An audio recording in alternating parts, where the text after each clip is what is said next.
ऐसा करेंगे आज का टारगेट कि आज गहराई से कॉन्सेप्ट सारे समझ और उसके बाद जो एक तरफ से क्वेश्चन पे क्योंकि इसमें कुछ कॉन्सेप्ट्स है ही नहीं। सिंपल सा चैप्टर है और इसके बाद वर्किंग कैपिटल मैनेजमेंट। और अभी आज की डेट कौन सी है? 15 ना। बहुत आराम से, बहुत आराम से 16। हाँ, एक दिन है।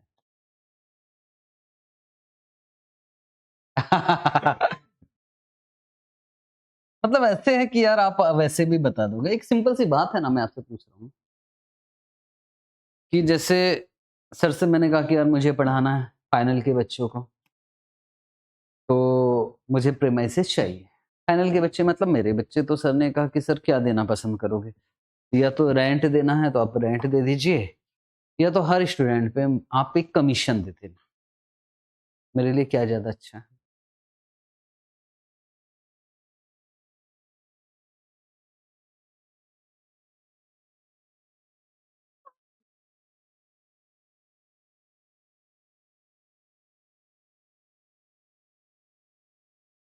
रेंट ज़्यादा अच्छा कि कमीशन ज़्यादा?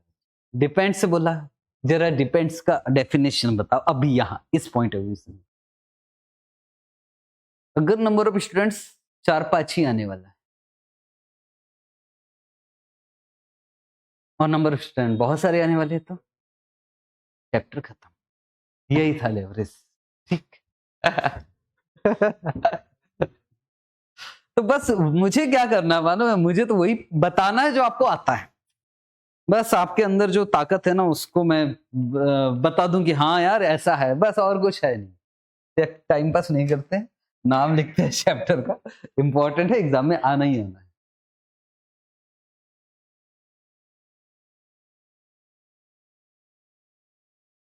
लेवरेज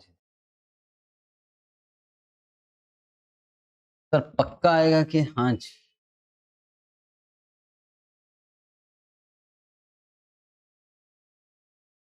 वैसे 5 नंबर का आता है, पर चलो कभी कभार एक आध बड़ा क्वेश्चन आ गया तो 5 से 10, 10 से ऊपर कभी आ ही नहीं सकता।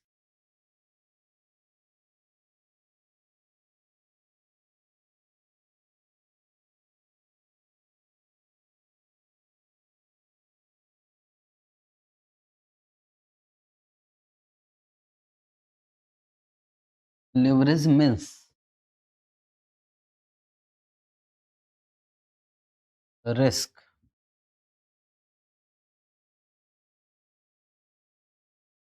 Related to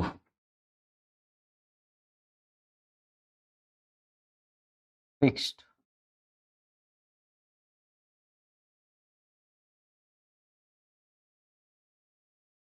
operating cost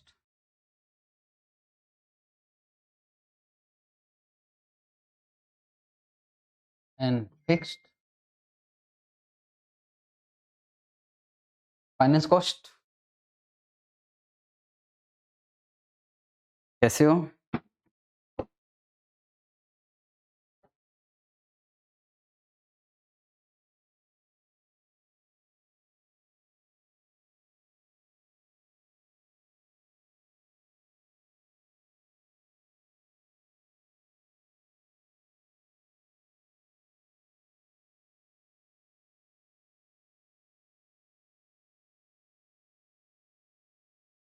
there are 3 types of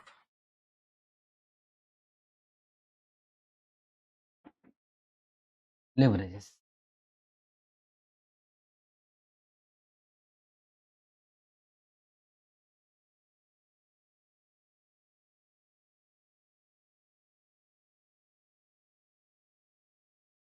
operating leverage,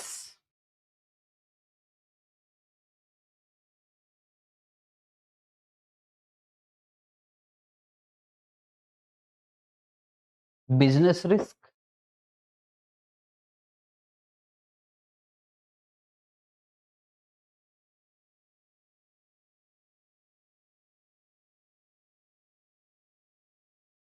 financial leverage,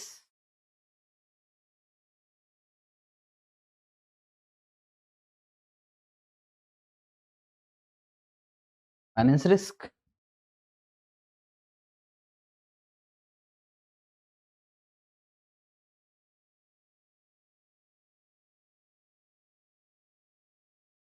combine leverage,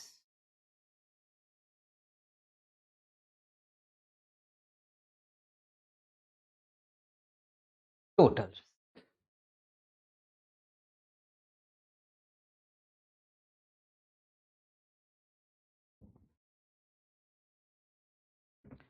तो फर्स्ट लिखोगे ऑपरेटिंग लेवरेज,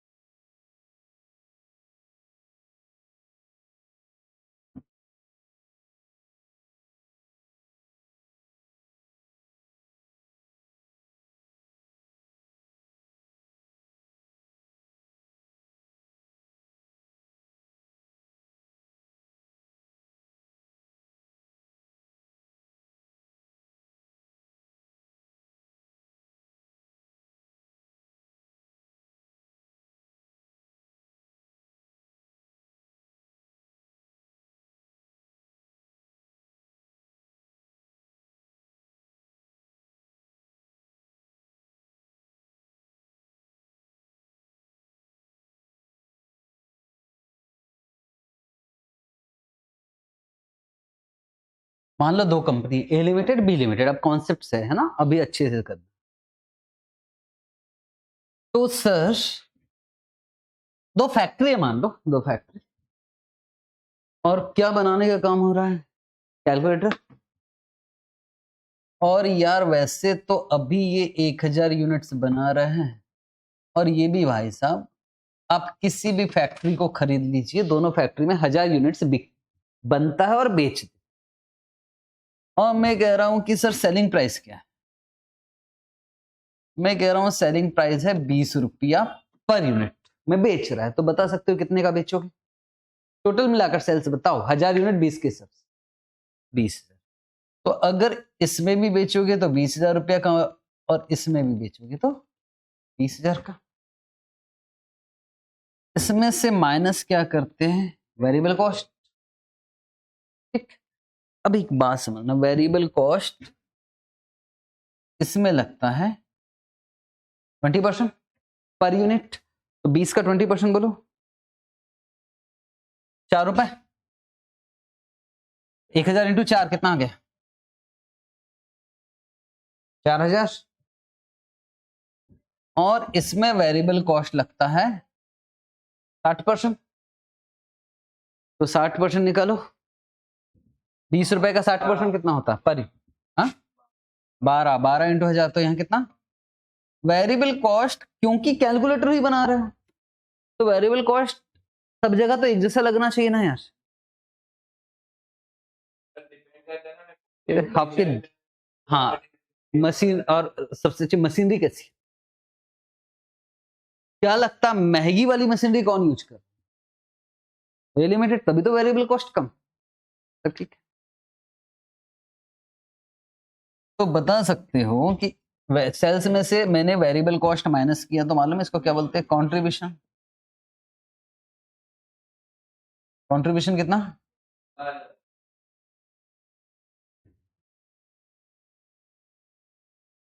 इसमें से माइनस करते हैं फिक्स्ड ऑपरेटिंग कॉस्ट।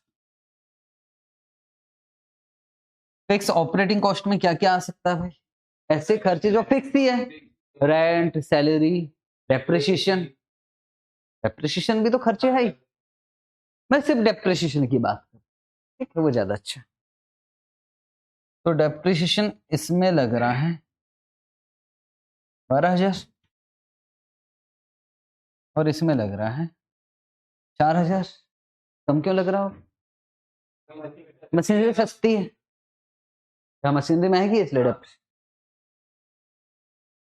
तो बताओ प्रॉफिट कितना आ गया, ईबीटी,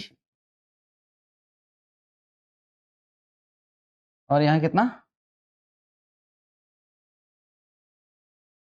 आप सीए साहब मुझे बताओ कौन सी फैक्ट्री खरीदनी चाहिए, ऐसे जिसमें फिक्स कॉस्ट ज्यादा है कि ऐसी जिसमें फिक्स कॉस्ट कम है।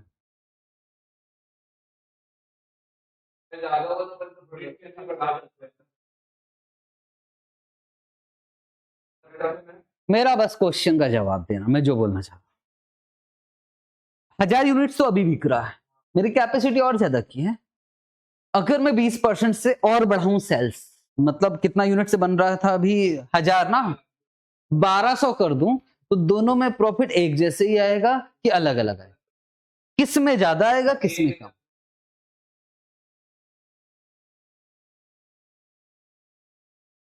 पहले इसको नोट कर, पहले इसको नोट कर।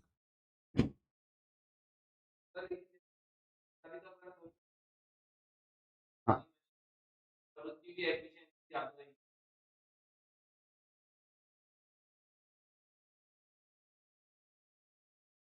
वेरिएबल कॉस्ट तो ज्यादा है ना, पुरानी मशीन है इसलिए तो वेरिएबल कॉस्ट ज्यादा है, मटेरियल लीकेज हो रहा है।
अगर सेल्स इंक्रीज होता है 20% से, तो क्या आप वापस मुझे ईबीटी निकाल कर बता सकते?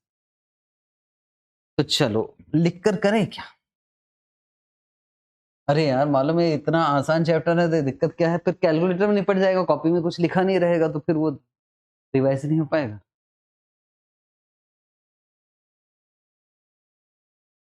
तो सेल्स अभी 1200 इंटू 20 सेलिंग प्राइस में, मैं मान के चल रहा हूं कि यूनिट्स के बढ़ने से सेलिंग प्राइस में कोई चेंज नहीं होगा, तो 1200 इंटू 20 24,000, जबकि फैक्ट्री बी में कितने का सेल्स होगा अगर ये फैक्ट्री खरीदते हैं तो? 24,000 माइनस वेरिएबल कॉस्ट इधर कितना है, 20%, 4,800, कितना परसेंट लिया था, और यहाँ कितना आएगा वेरिएबल, 60%, 14,000 पर यूनिट नहीं बढ़ेगा ना। वेरिएबल कॉस्ट 12,000 का 20% मैंने बढ़ा दिया, आप 12,000 का सीधा 20% बढ़ा दीजिए, 12,000 प्लस 20% कर लो, 14,400।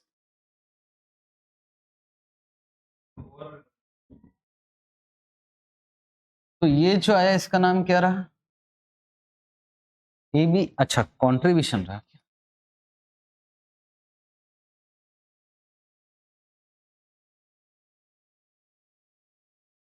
कंट्रीब्यूशन कितना,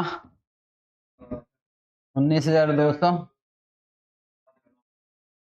9,600, माइनस क्या करोगे, फिक्स कॉस्ट तो सेम ही रहेगा यूनिट्स के बढ़ने से, 12,000 और 4,000, 7,200 और 5,000, इसका नाम क्या रहा, पीबीटी। तो 4,000 से कितना हो गया, दोनों बढ़ा, ऐसा नहीं है कि दोनों नहीं बढ़ा, दोनों बढ़ा, पर कौन सा ज्यादा स्पीड से बढ़ा, ए, क्यों, फिक्स कॉस्ट, चलो क्यों का जवाब छोड़ दो, कितने परसेंटेज से बढ़ा वो निकाल लेंगे सर, उसको तो कोई रोक नहीं सकता।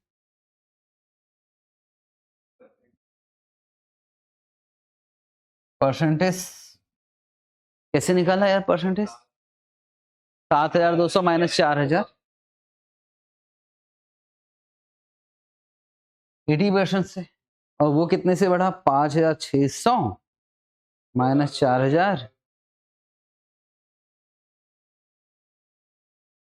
40%। तो सेल्स के बढ़ने से ये बढ़ता 80% से और ये बढ़ता है 40। और सेल्स कितने से बढ़ा? Percentage change in ABT. और मुझे बता सकते हो परसेंटेज चेंज इन सेल्स कितना आ गया? 20%। टाइम्स में बता सकते हो क्या सेल्स के बढ़ने से?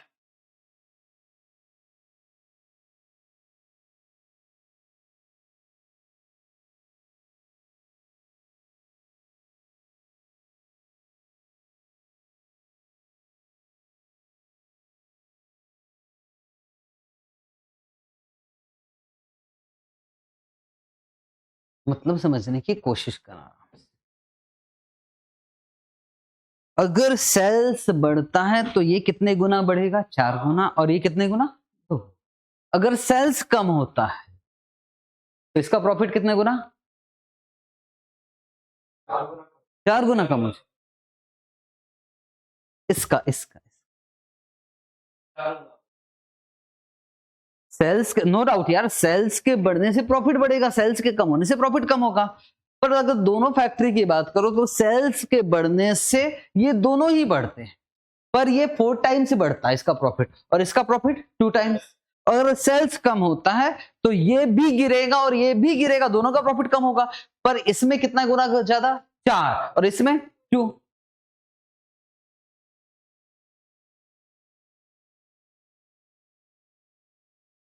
अब बस मुझे इतना बता दो आराम से, कौन सा ज्यादा रिस्क है?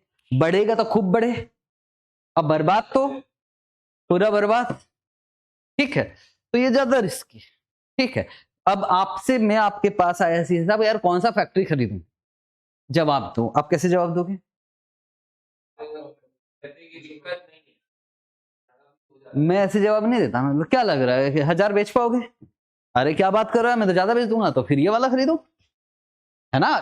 भाई हम क्यों फंसे यार? क्लाइंट जो बोलेगा हम बता देंगे। वो कहेगा नहीं यार 1000 भी पता नहीं बेच पाऊंगा कि नहीं बच पाऊंगा, थोड़ा सा।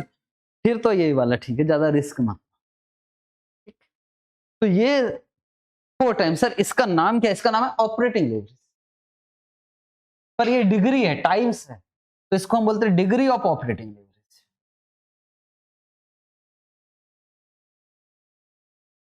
डिग्री ऑफ ऑपरेटिंग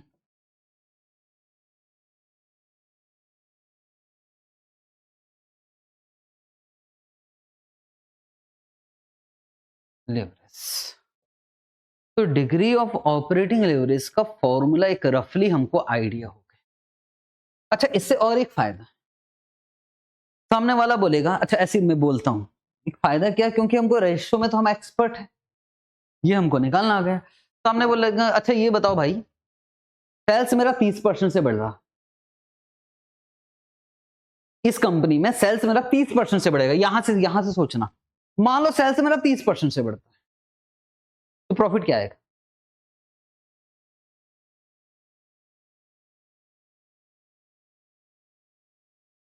अगर सेल्स 30% से बढ़ रहा है, यहां से सोचो, यहां से मेन स्टेटमेंट 120% से बढ़ेगा, तो 4000 प्लस 120%, 8800। अब समझने की कोशिश करो, मैं रेशो को यूज कर रहा हूं। देखो दो तरह है, या तो आम आदमी, मैं कहता हूं सेल्स 30% से बढ़ेगा, तो बोले सर रुक जाओ, स्टेटमेंट बनाते हैं। हम क्यों बनाएंगे स्टेटमेंट, ये तो हमने चिपका चुके हैं। अब बोले सेल्स 30% से बढ़ाना, चलो अभी बताते हैं ईबीआईटी। 30 और ये 4 गुना ज्यादा, तो 30 इंटू 4 टोटल मिलाकर कितना होगा? 120%। तो 4000 प्लस 120%, आंसर हो जाएगा 8000। ये स्पीड हमको लगेगी। ठीक, पर पहले एकदम से सारा कुछ नहीं बता सकता, धीरे धीरे काम करते हैं। तो एक चीज समझ में आ गया हमको कि डिग्री ऑफ ऑपरेटिंग लेवरेज का फॉर्मूला,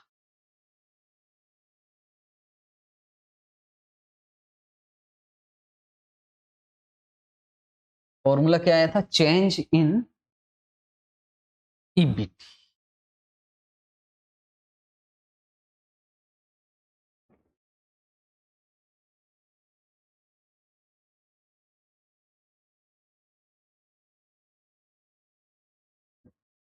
डिवाइडेड बाय चेंज इन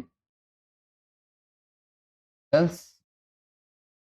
और ये जो रेशियो निकलता है ये किसकी वजह से? Fix cost.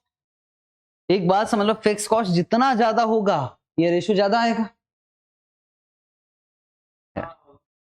इतना आ गया समझ? अच्छा एक बात बताओ,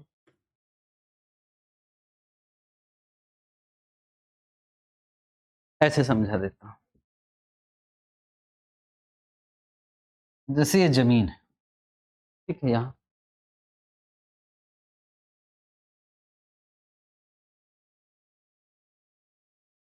और यहाँ बहुत बड़ा पत्थर है,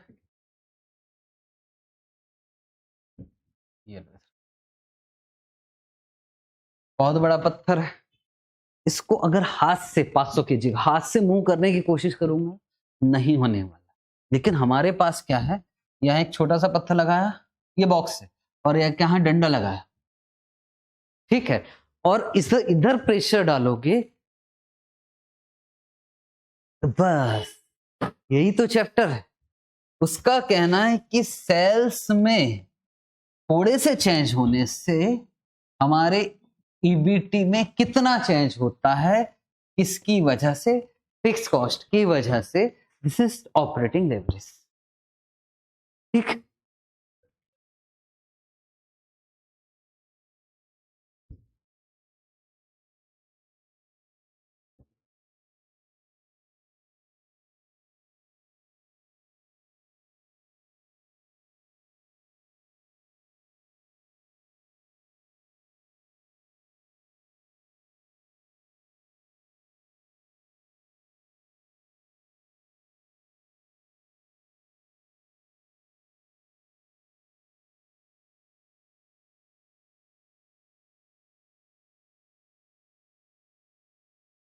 तो अगर आप ऑफिस में बैठे हुए हो, अब मैं आपसे आकर पूछता हूं कि यार ऐसा कुछ स्टेटमेंट दे दिया, मैं कहता हूं कि यार बताओ सेल्स के चेंज होने से बताओ ना यार कितने परसेंटेज का चेंज होगा, मेरी कंपनी के प्रॉफिट में कितना, ईबीटी मतलब टैक्स की बातें नहीं करूं, ईबीटी में कितना, आप आराम से बता सकते हो, मुझे नहीं लगता। देखोगे सपोज, हाँ ठीक है,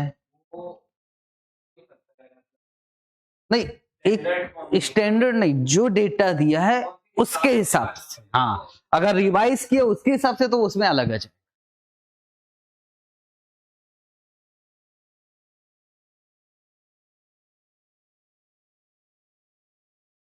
मान लो सेल्स है 5 लाख रुपए,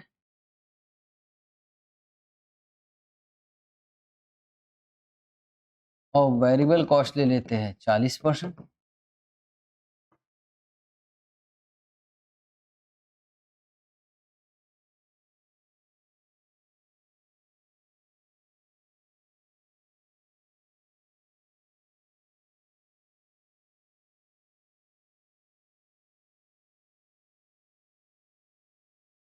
और फिक्स कॉस्ट ले लेते हैं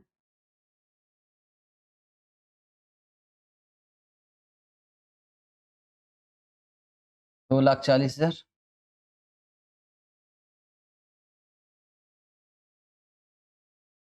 और मुझे डिग्री ऑफ ऑपरेटिंग लेवरेज, इस डिग्री ऑफ ऑपरेटिंग कि भैया सेल्स में चेंज होगा तो बताओ ना यार प्रॉफिट में कितने का चेंज हो, कुछ भी करो गुना भाग।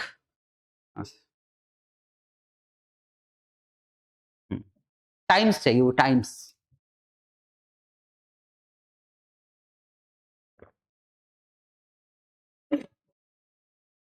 वही जैसे 4 टाइम्स निकाला था ना, ऐसे ही कुछ चाहिए मुझको।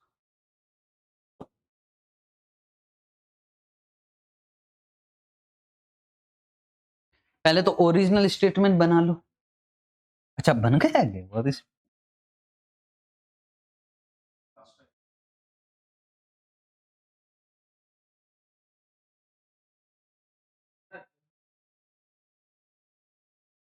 वेरिएबल कॉस्ट कितना है?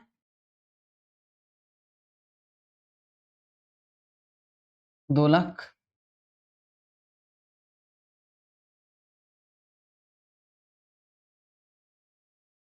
कंट्रीब्यूशन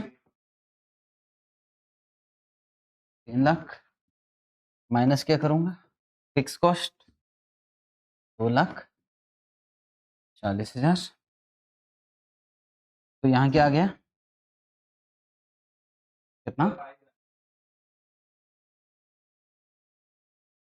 तो मैं क्या पूछा आपसे, degree of operating leverage.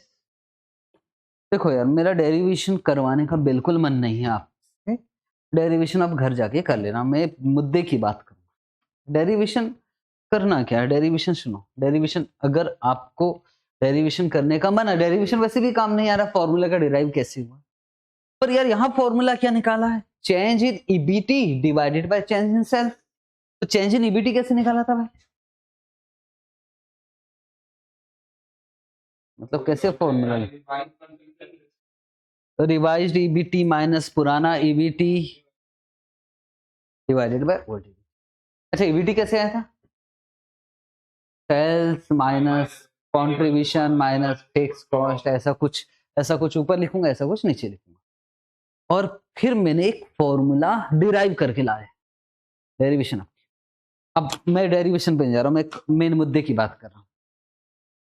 Operating leverage मतलब किससे रिलेटेड, बिजनेस से, पर वो किसकी वजह से, फिक्स कॉस्ट, ये दिख रहा फिक्स कॉस्ट, किस किस के बीच में, कंट्रीब्यूशन, तो कंट्रीब्यूशन डिवाइडेड बाय ईबीटी करो, कितना आ रहा है,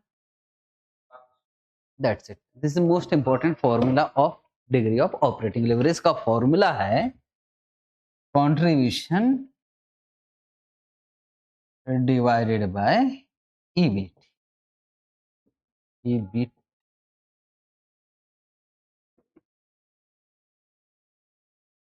तो आंसर कितना आ गया, 3 लाख डिवाइडेड बाय 60,000, आंसर कितना आया 5। किसकी ज्यादा स्पीड है, मेरी,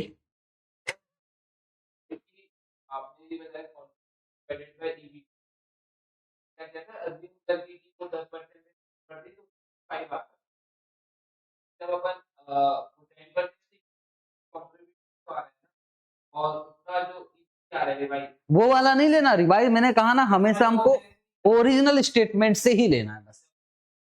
तो मैं तो स्टेटमेंट बनाऊंगा ही नहीं 10% वाला, मैं तो यही देखूंगा भाई। और ये फॉर्मूला मेन नहीं है, बच्चों को ये वाला याद कर लेते हुए, ये मेन फॉर्मूला नहीं, ये तो डेरिवेशन होकर आया है, मेन फॉर्मूला तो चेंज वाला ही है, और इसकी मदद से डेरिवेशन होकर ये आया है। डेरिवेशन में तो आप एक्सपर्ट हो, मैथ्स वाले भी बच्चे हैं, तो डेरिवेशन करके ले आना आराम से। नहीं तो मुझे उम्मीद है कि ये में जैसे चैट जीपीटी ओपन नहीं करोगे यार, वो तो 1 मिनट में डिराइव करके दे देगा मुझे डेरिवेशन अपने मन से चाहिए, तो 1 मिनट में डेरिवेशन होगा, ये लो सर हो गया, ठीक है, आराम से सोचना, पर डेरिवेशन यूज नहीं है। तो अभी मेन बातें यहां समझ ले।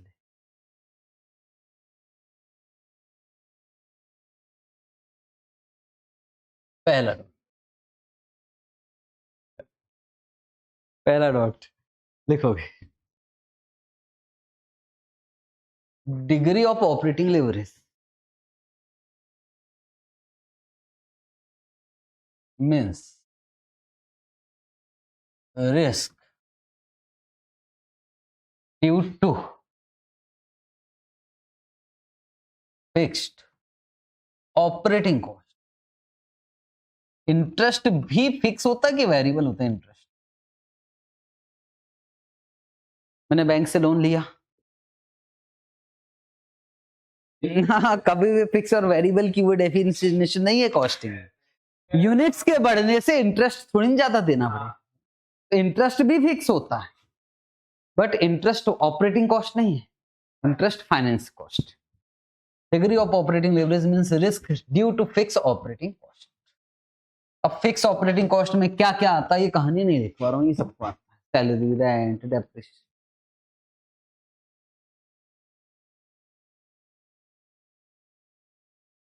फॉर्मूला 2 फॉर्मूले आपको याद रखना, पहला जो कि मेन फॉर्मूला है क्या था, change in EBT divided by change in sales. Sales के चेंज होने से प्रॉफिट कितना चेंज होगा। और दूसरा इसी से डेरिवेशन होकर आया, पर हम रटते हैं और हमको रटना जरूरी हो गया। तो भाई ऑपरेटिंग मतलब किससे रिलेटेड, फिक्स। तो फिक्स किस किस के बीच में है, कंट्रीब्यूशन। खत्म।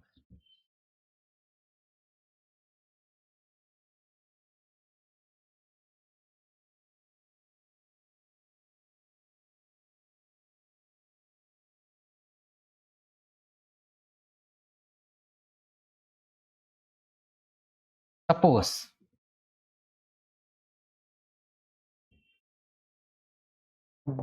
DOL 4 टाइम्स, इसका मतलब भी लिख देते। DOL आया 4 times, it means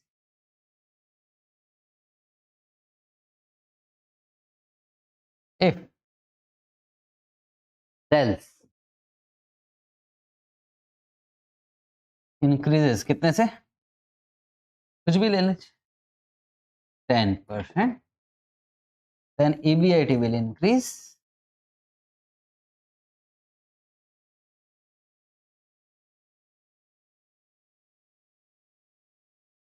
by 40%। Sir ये काम कहाँ आता है, काम जहां आता है वो तो मैंने आपको आते ही सबसे पहले ही पूछा, आपने बड़े स्पीड से जवाब दे दिया। मैंने पूछा था कि मुझे इधर रेंट पे रखना है कि कमीशन, और आपने डिपेंड्स बोल दिया, लेकिन बहुत कुछ है उसमें, ठीक है। काम आता है, आप ये बात समझो कि काम नहीं आता, बड़ा काम की चीज है ये। जैसे अभी मैंने एक एग्जांपल, प्रैक्टिकल लाइफ में क्या काम है, पर वो धीरे धीरे आएगा, पहले कैलकुलेशन। ठीक है सर, हो गया। और कुछ है कि और कुछ नहीं, दूसरा लिखोगे, डिग्री ऑफ, दूसरा कौन सा लेवरेज बोला, फाइनेंशियल लेवरेज।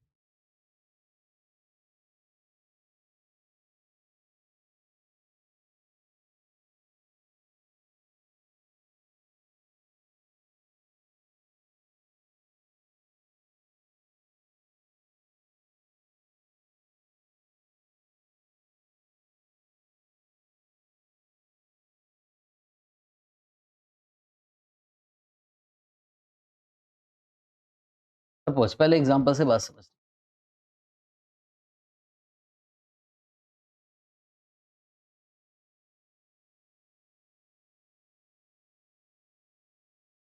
ईबीआईटी दिया मैंने, ईबीआईटी मतलब earning before interest and tax, 40,000। इसमें से माइनस क्या होता है, इंटरेस्ट कितना हो गया, 10,000।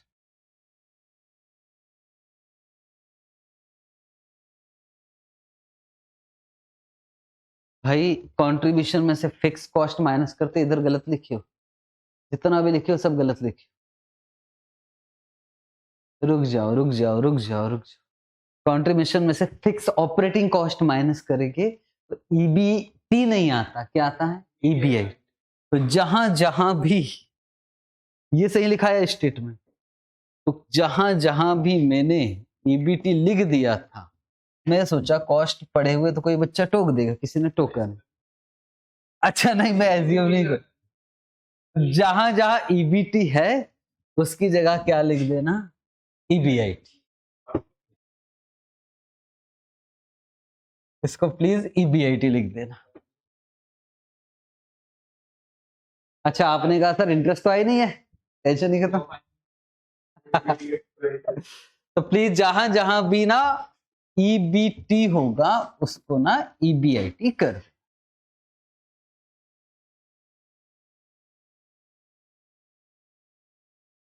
ये वाला स्टेटमेंट घर सही लिखवाया था मैंने, जो लिखवाना चाहिए।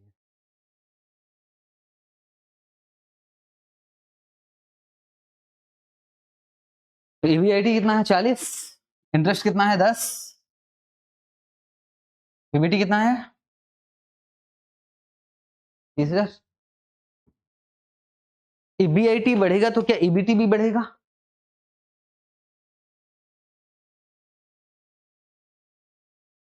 Suppose EBIT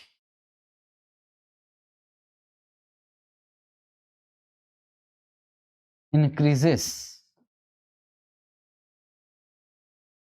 by 10%, then calculate percentage increase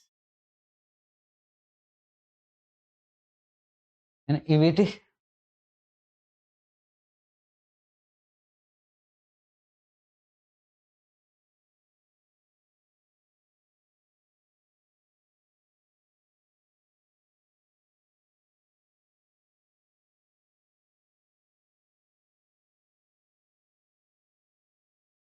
तो कैसे ईबीटी ईबीआईडी कितना आ जाएगा भाई?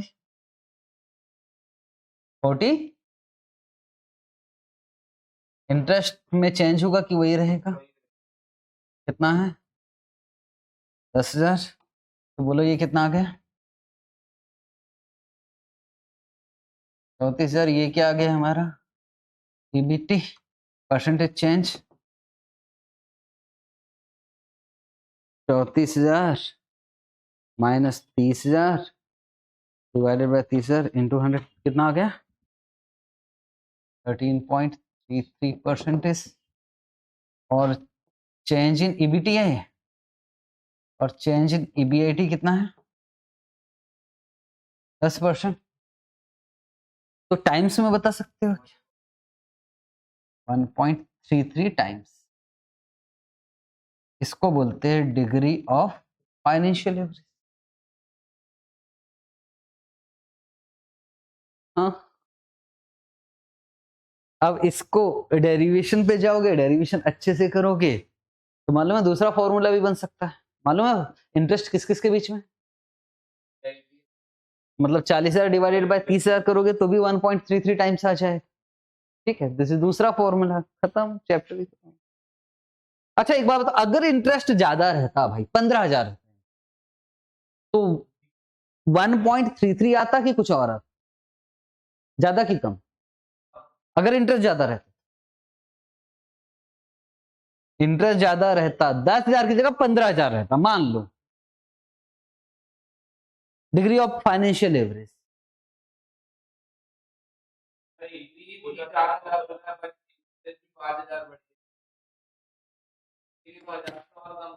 मतलब सीधी सीधी बात, सीधी ये 1 पॉइंट, अगर मैं यहां 10 की जगह 15 लिखूं तो ये 1.33 आएगा या उससे ज्यादा आएगा या उससे कम आएगा?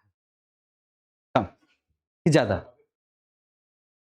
मेरा बस है कि भाई भाई बड़ी सिंपल सी बात लिख रहा हूं, बड़ी सिंपल। मैं 10 की जगह 15 लिख रहा हूं बस, और कुछ नहीं। बाकी 40,000 रहेगा, ये घटाना तो पड़ेगा ही आपको।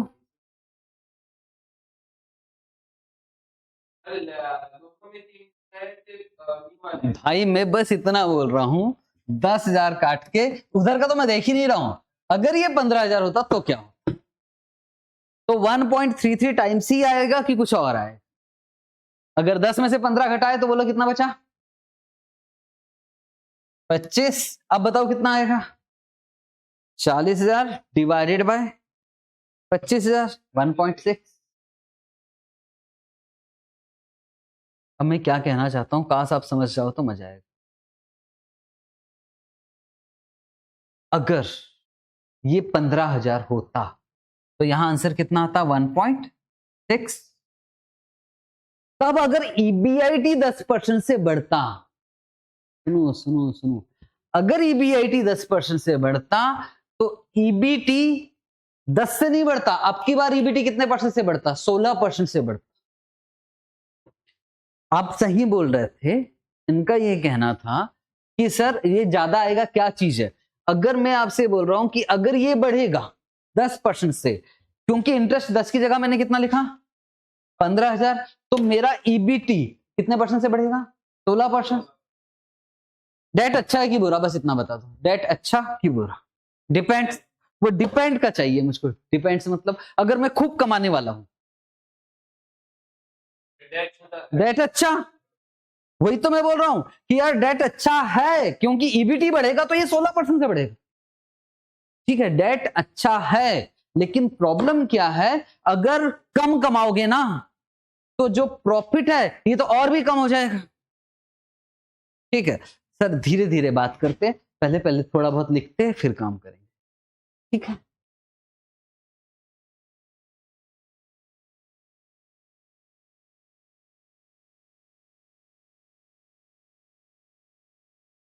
पहला dot,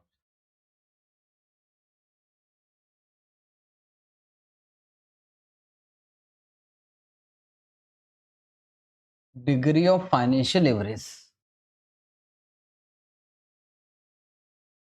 means risk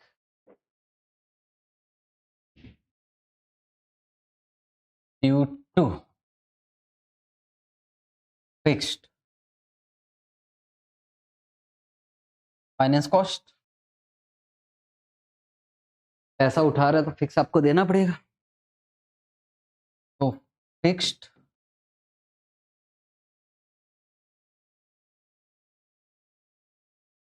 finance cost.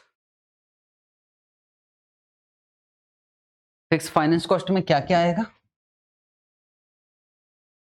Interest, और एक चीज आती है प्रेफरेंस डिविडेंड, ये भी फिक्स फाइनेंस कॉस्ट, पर अभी हम प्रेफरेंस डिविडेंड मान के नहीं चल रहे।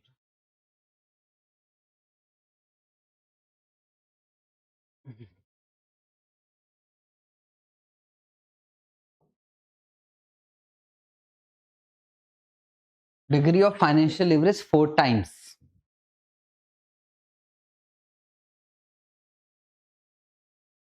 it means if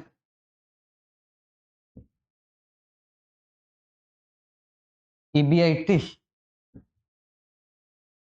changes by 10%, ये 10% से बढ़ाया, then EBT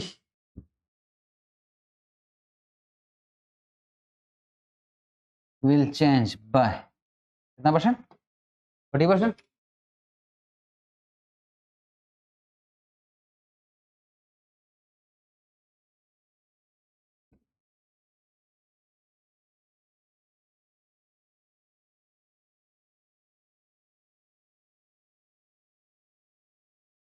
ये वही वाला बॉक्स है, इस बार आप किसको चेंज करोगे, EBIT को, तो चेंज कौन होगा, EBT, और फलक्रम क्या है,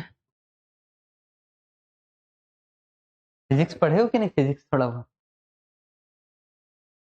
सर, इसको नहीं, इसको बोलते हैं फिक्स फाइनेंस कॉस्ट। कोई बात नहीं सर, कॉमर्स तो झेला नहीं जा रहा है और आप फिजिक्स किधर डाल रहे हो बीच, कोई बात नहीं, बना लो ऐसे, अच्छा लगेगा। EBIT के चेंज होने से EBT कितना चेंज होगा,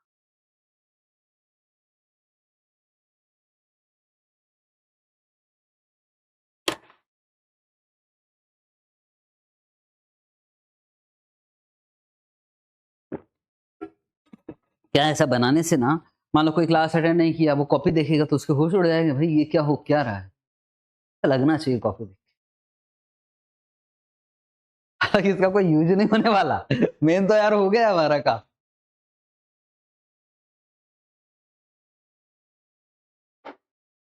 फॉर्मूले लिख ले किसके,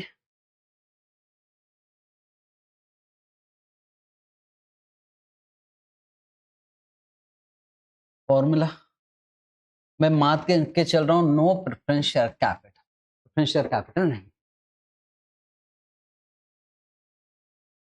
पहला फॉर्मूला चेंज वाला, डिग्री ऑफ कौन सा लिवरेज है, फाइनेंशियल। चेंज वाला फॉर्मूला क्या था, change in EBT divided by change in EBIT, और दूसरा formula degree of financial leverage is equal to interest किस किस के बीच में है, इन दोनों के, EBIT डिवाइडेड बाय EBT है। मैं नहीं लिखवाने वाला था पर मुझे छेड़ दिया, अगर प्रेफरेंस शेयर कैपिटल हो तो क्या होगा, चलो कर ही लेते, फॉर्मूला तो लिखवा दूंगा, एक साथ नोट्स रहे तो degree of financial leverage is equal to change in EBT divided by change in EBIT. खुश।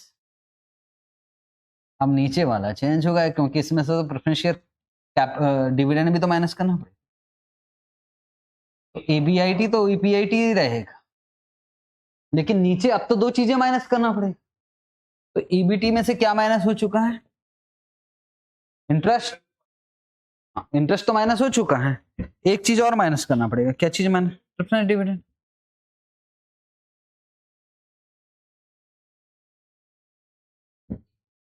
प्रेफरेंस डिविडेंड पर इसके नीचे 1 माइनस टैक्स लिखना पड़ेगा, तो मैं आपको बाद में समझाऊंगा। 1 माइनस टैक्स।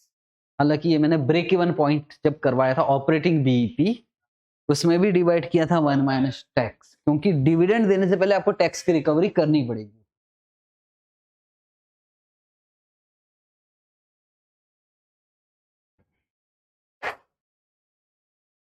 देखोगे लास्ट। हाँ हाँ, ये चैप्टर तो आज ही खत्म है, क्वेश्चंस बाकी रहेंगे।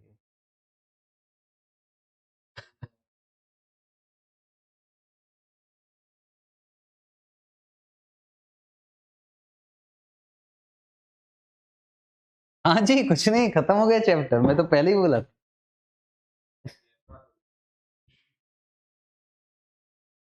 अब लेकिन अब ना बहुत अच्छे से करते, क्योंकि देखो एक तो होता है कि चलो समझ में आ गया, पर समझ में आने के पीछे याद भी तो होना चाहिए। फॉर्मूले, वो फॉर्मूले याद नहीं रहते, तो मैं कोशिश करूंगा कि जाते जाते पूरा ए टू जेड, हाँ यार इसमें ऐसे करना, ये ऐसे रहेगा, वो मैं हम पहले लिखते। सेल्स, मेरे साथ साथ लिखना प्लीज। सेल्स, सेल्स ले लीजिए 80,000, माइनस करना है वेरिएबल कॉस्ट, और वेरिएबल कॉस्ट ले लेते हैं 40%। 80,000 का 40%, 32,000। तो कंट्रीब्यूशन कितना आया भाई?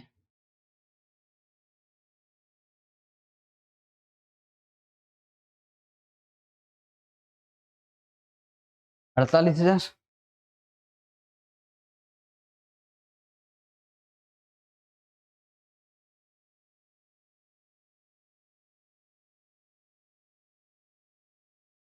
माइनस क्या करोगे? Fix cost. फिक्स कॉस्ट का मतलब फिक्स ऑपरेटिंग कॉस्ट 16,000। ईबीआईटी लिखना है ना, ईबीटी मत लिखना। ईबीआईटी, ईबीआईटी आया 32,000, माइनस करो इंटरेस्ट।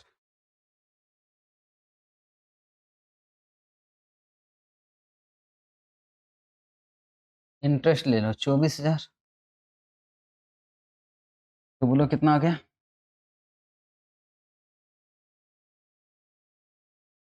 8,000, माइनस करो टैक्स। टैक्स का रेट हमारा फेवरेट 30%, तो कितना आ गए? 2400। अर्निंग आफ्टर टैक्स आ गए कितना? मैं मान के चलो प्रेफरेंस शेयर नहीं है अभी, तो डिवाइडेड बाय क्या कर लो? Number of shares. मान लो 10,000 है। ईपीएस कितना आ गया भाई? 10,000 नहीं, 1,000 ले लेते, ठीक। 1,000 शेयर्स है, तो ये आ गया 5.6। ठीक। अब समझने की कोशिश करना मुझे, इसमें अब तीनों लेवरेज अच्छे से समझा। फर्स्ट मेरे साथ साथ लिखना, डिग्री ऑफ ऑपरेटिंग लेवरेज। अगर मैं चेंज वाले फॉर्मूले पे नहीं जाऊं तो मुझे मालूम है ऑपरेटिंग मतलब फिक्स कॉस्ट, फाइनेंसिंग मतलब इंटरेस्ट। तो अगर ऑपरेटिंग की बात करूं तो मैं किसको फिर फोकस करूंगा? Fix cost. तो ऑपरेटिंग लेवरेज का फॉर्मूला क्या बन जाएगा? Contribution divided bye EBA. ठीक।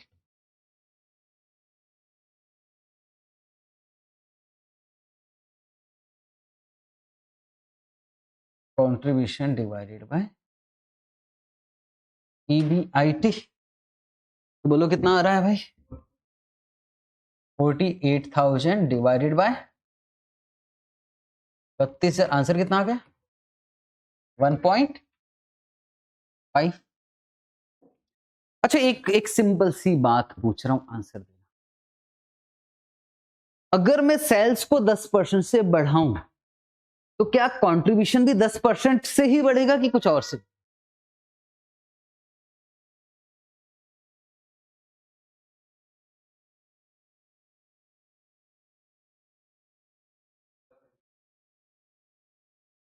अगर मैं सेल्स को बढ़ाता हूं 10% से, तो क्या कंट्रीब्यूशन भी 10% से बढ़ेगा कि कुछ और परसेंटेज से?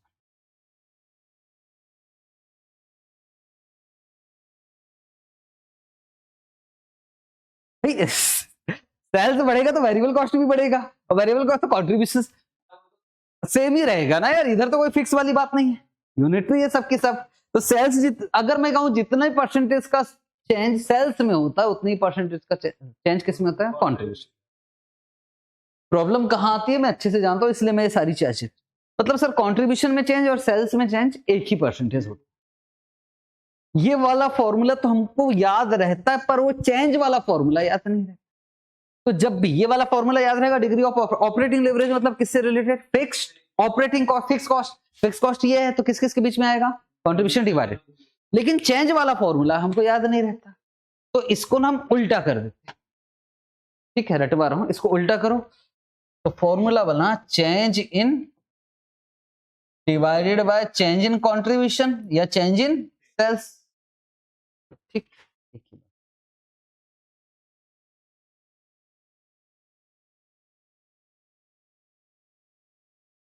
ठीक है।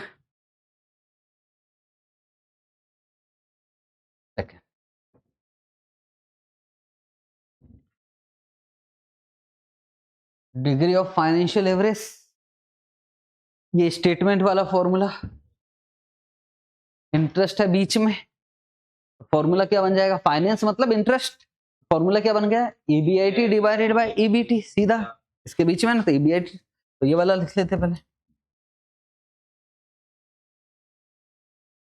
EBIT divided by EBT। EBIT कितना है भाई?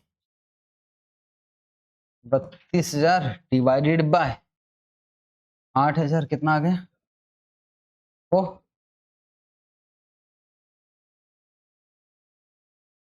अब चेंज वाले फॉर्मूले में दिक्कत है, तो चेंज में हम उल्टा कर देते। क्या रट रहा है सर हम लोग, मजा आ गया। Change in EBT or change in EBIT। अब बस एक बात और करनी है,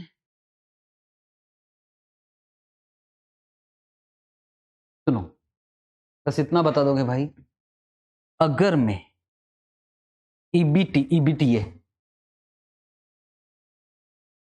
10% बढ़ा देता हूं, मतलब 8,000 का 10% बढ़ाओ, कितना आ रहा है? 8,000। तो क्या EPS कितने परसेंटेज से चेंज होगा, निकल सकता है? कितना परसेंट?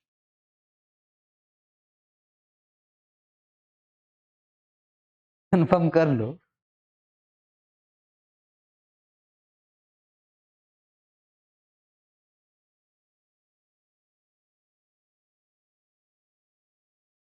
ये 8,000 उतना ही तो आएगा, सब वेरिएबल है बीच में, कहीं भी फिक्स वाली बात ही नहीं है। तो मैं बोलूं EBT में चेंज बोल दूं या तो EPS में चेंज बोलूं, क्योंकि एक ही परसेंटेज आएगा। तो फॉर्मूला बन गया degree of change in EPS divided by change in EBT।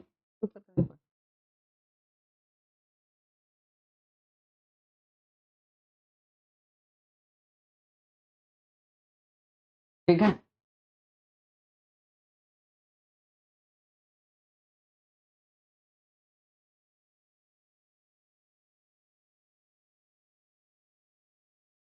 तीसरा degree of combine leverage.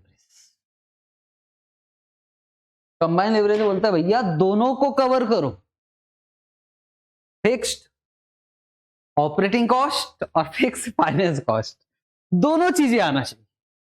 Fix cost भी आना चाहिए, इंटरेस्ट भी आना चाहिए। फिक्स कॉस्ट ये है, इंटरेस्ट ये है। जब सिर्फ फिक्स कॉस्ट को कवर करते थे तो फॉर्मूला था कंट्रीब्यूशन डिवाइडेड बाय ईबीआईटी। सिर्फ इंटरेस्ट की बात होती थी तो ईबीआईटी डिवाइडेड बाय ईबीटी।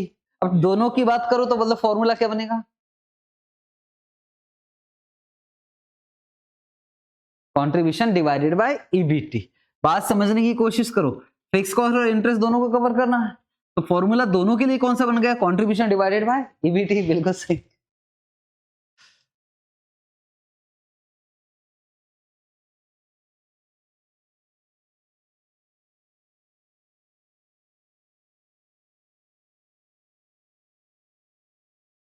है हिम्मत तो चेंज वाला फॉर्मूला बोल के बताओ। Change in EBT divided by change in sales, या divided by change in sales. Lottery लग गई। चलो क्या रटा हम लोगों ने। डिग्री ऑफ कमाई, change in EBT EPS divided by change in sales.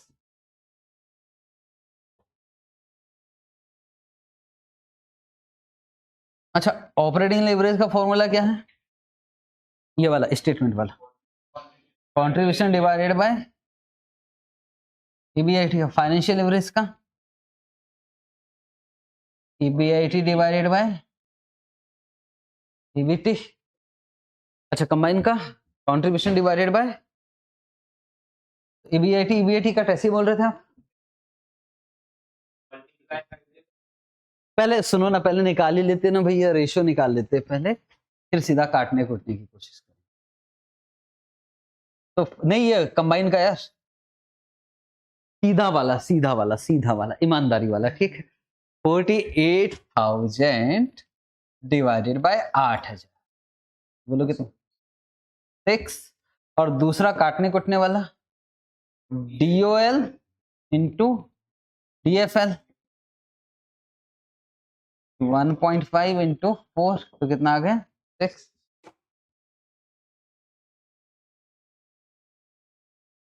Exam में ये क्वेश्चन 6 नंबर का आया था।